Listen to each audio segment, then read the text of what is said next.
మొన్నటి వరకు సాగునీరు అందక నష్టపోయిన రైతు ఇప్పుడు కురుస్తున్న అకాల వర్షాలతో మరింత ఆగమవుతున్నాడు.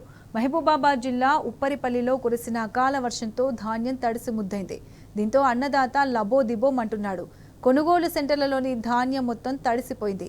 కొనుగోలు కేంద్రాలకు ధాన్యం తీసుకొచ్చి రోజులు గడుస్తున్నా కొనుగోలు చేయడంలో ఆలస్యం కావడంతో తీవ్ర నష్టం వాటిల్లిందని రైతన్నలు మండిపడుతున్నారు.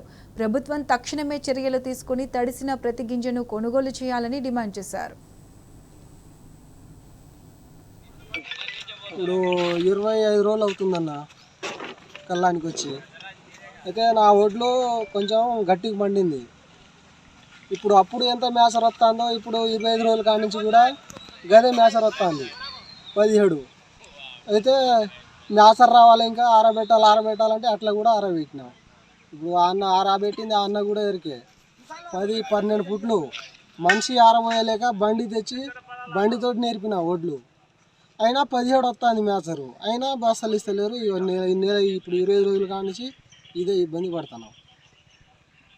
వర్షం ఇగో మళ్ళీ ఇప్పుడు మాకే ఇబ్బంది అవుతుంది. 25 రోజుల కాడి నుంచి ఇన్ని ఓట్లు మేము నేర్పుడు నూకుడు పుట్టు 2 పుట్లు అయితే ఏదో నూకుతాం. 10-12 పుట్లు ఓట్లు నేర్పాలంటే ఏం అట్లా కూడా బండి కట్టి నేర్పిన.